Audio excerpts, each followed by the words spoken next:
Well, I think it was a great opportunity for the community to meet with the executive directly from Leonardo and Leonardo DRS. It was very effective in that we sat down across from each other. They heard what the interests of the community are, what the concerns are, what questions citizens had about how we can be of greater support, what the timeline might be. So I think a lot of questions were answered that citizens had, and they heard it directly from the representatives of Leonardo and Leonardo DRS. They didn't have to hear it from the elected officials or from representatives here. They heard it directly from the representatives of Leonardo. And I think that further strengthened the position of where we are in this project and the support, and for people to know that it's moving ahead. It's very, very serious. We're in an excellent position. We have a great opportunity. So we say when we win. And so everybody got on the same page with when we win, because we really feel that we're in a good position and have a likelihood of winning. And when we win, we all want to be in the best position and know what do we need to do to be prepared and how to get ready for this great opportunity. Well, my takeaway is that all of Macon County is engaged in working to bring this project to fruition. Every municipality, every community was around the table. Every aspect of education from preschool to higher ed was around the table.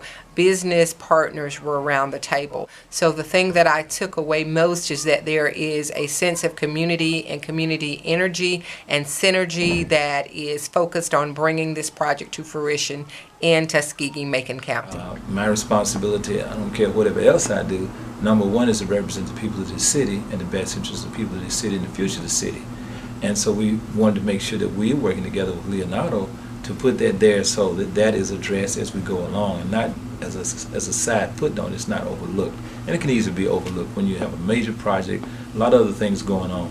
So, you know, fortunately they came and sat down with us and we talked about what some of the concerns were about the city and what we can do and look forward to the future, particularly not only for us in this administration and next administration, and for the children coming up in the future. What does this mean as we look toward the future, and what does it mean for Tuskegee, Macon County, and the Central Alabama area?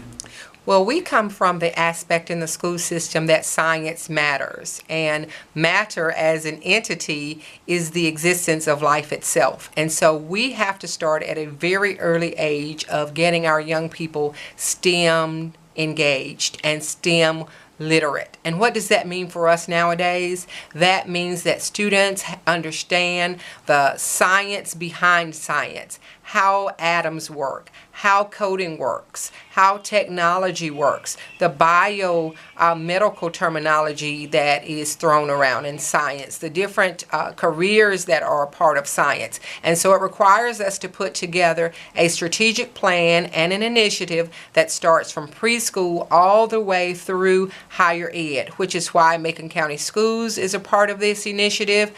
The two-year colleges are a part of this initiative, and Tuskegee University is a part of this initiative, because we must have a continuum to build scientific minds in our students, as we said, from 0 to PhD.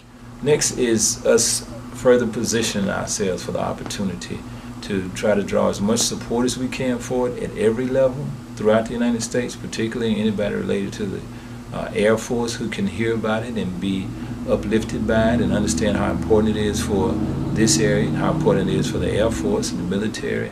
Well, the T100 project, more than anything that we have done recently, emphasizes the need for a pipeline, which we're working to build, to workforce. And so why do we go to school in the first place? Why do we become educated? Why do we want to know more? Because we want to make a difference in the quality of life. We want to make a difference in terms of our own self-preservation and defense. And the T100 project is all about that. It's a defense project. And so it allows us to be able to help bring about the workforce for that particular company, because if the company comes, the company has to have human minds, human labor, minds that can think, minds that can build, minds that can develop, because technology is forever changing. So it's T100 today, it may be T500 tomorrow. So we have to be able to be involved in the evolution of T100, not just the acquisition of it. And for that, we need a continuum, a pipeline from the cradle to the PhD.